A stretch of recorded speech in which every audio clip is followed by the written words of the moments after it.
Have you ever wondered what makes learning a video game easy versus it being a chore? Can you remember a game where you were told exactly what to do all the time and felt annoyed? Are you wondering how to avoid these pitfalls? Well, I am here to share some answers. Hello, my name is Alyx McDonald, and today I will be talking about the use of implicit communication and level design. Specifically, how implicit communication and affordances are used to enhance level design and how it can be done.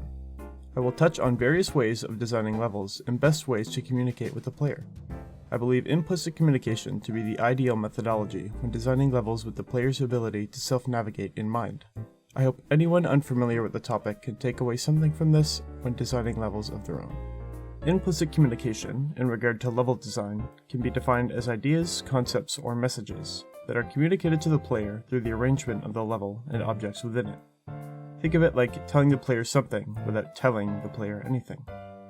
It is letting them figure out things for themselves and feeling smart about it, while you are secretly teaching them behind the scenes. Take for example the game Portal 2. If you aren't somehow already aware, Portal 2 is a physics-based puzzle game where the player controls a pair of linked portals to traverse through an abandoned facility solving puzzles to escape. Part of its success was due to it leaving much of the learning and experimentation up to the player while still silently guiding them the entire time. The methods used for guiding the player were quite effective and are still used quite often. The first and most notable example of how they guide players is using light. The game is generally quite dark as the player is deep underground in a ruined facility, so the developers can use any lights that still function as guiding lights and attention-drawing objects. Lights are usually placed to mark important areas such as room exits, important puzzle elements, and some smaller areas that might otherwise be easy to miss. Portal 2 also uses colors and how they inform the players of an object's function. The most common example of this is their use of dark and light colors. Not every part of a level can have a portal shut onto it, so they differentiate this by having white-colored surfaces able to have portals on them, while darker surfaces cannot.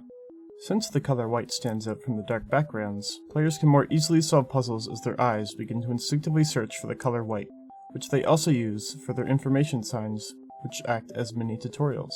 The color red is also a consistent color used to signify danger or importance, as the only things that use the color are lasers, turrets, and buttons. Lasers and turrets both harm the player, and buttons are small things that could otherwise be missed. Possibly the most important word to know when learning about the theory side of level design is affordances. In the book, The Challenge of Managing Affordances in Computer Gameplay, affordances are described as something we perceive, and are properties of objects which are perceived in relation to an object's properties and capabilities. More simply put, it's the intuitive nature of an object. Our previous points on Portal 2 actually cover this. The example I used about using light as a way to guide players works because people are more naturally drawn to light. People are scared of the dark, and we use light as ways to navigate through it. The use of the color red is also a common affordance because people associate the color red with importance and danger. Red is used in Portal 2 for buttons, turrets, and lasers, so that the designers can either draw your eye to them, or signify they present a threat to you. Affordances are a great way to blend our experiences and perceptions from the real world and use them to the designer's advantage in the game world. This is a great way to blend a game's magic circle with the world and add it to the immersion. But wait, what is a magic circle? When I hear this, I think of the anti-sea bear circle from SpongeBob, where as long as you draw a proper circle in the sand, you are safe from sea bears. While this seems silly, it's actually pretty close to what a magic circle is referred to as in game design. The anti-sea bear circle has its own rules that separate it from the rest of the world. Where a sea bear could normally attack someone, they are safe inside the circle. The term magic circle was originally coined by Johan Huizinga in his book Homo Ludens. He describes magic circles as isolated spaces where play occurs, such as playgrounds, locations designed for a specific purpose. Within this space exist the game rules where players are immersed. Breaking immersion, or breaking the circle, can ruin the experience. Learning how to blend in intuitive, real-world affordances without breaking the circle is a critical skill of a designer, and one that will drastically improve the quality of your games. Another great book I will mention is The Image of the City by Lynch.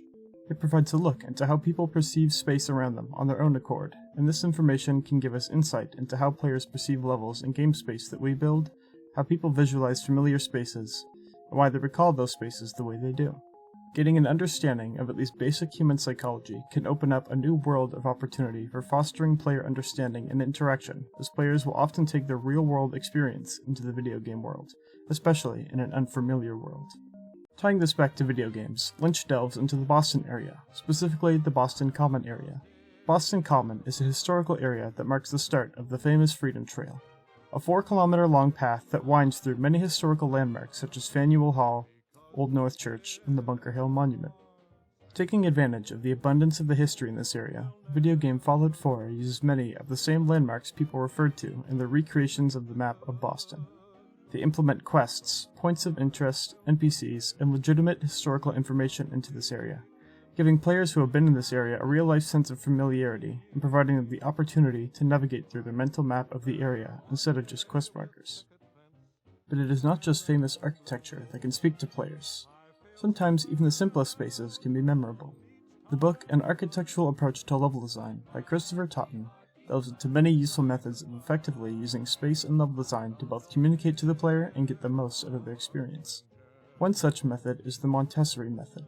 It is a method that emphasizes the senses as a medium for absorbing information that is then interpreted by the intellect into solutions to practical problems. This teaching method was implemented in the real world by providing children in classrooms with sets of blocks and shapes that descended in some aspects such as height or width. This was meant to let children naturally learn to organize and differentiate the shapes and practice matching, stacking, and arranging them. This type of learning has been proposed as a way of teaching players in games as well, especially for games with modular asset kits due to their similarity to sets of blocks. Having a set of objects and mechanics that the player is introduced to and begins to experiment with to develop their skill with over time is often something done in puzzle games, which was also seen in Portal 2. Players are provided with an initially small set of mechanics and objects to interact with, and learn to master this set over time, with new pieces being thrown in to keep it interesting. As long as the new additions can build off the previous knowledge taught to the player, they should be naturally able to grasp the mechanics with ease. This method of design is fantastic for teaching the player how to solve complex problems by providing them with all the tools they need. Lastly, as an honorable mention for implicit communication is the use of arrivals. Arrivals are the way in which a player is introduced to a space. How the designer introduces a space to the player can drastically change how the player perceives the space. The most common example of this is boss rooms. Most players can tell where a boss or a strong enemy will appear by either a cluster of healing items in one spot or seeing a large, mostly empty room, or sometimes both. This is an arrival, and sets expectation to the player of what the space will be used for. It can also be used for narrative purposes too. In Half-Life Alyx, the player is introduced to the game by staring up at the Citadel, a massive tower with cables all over the city climbing up to it, with drones and mechs moving around the area.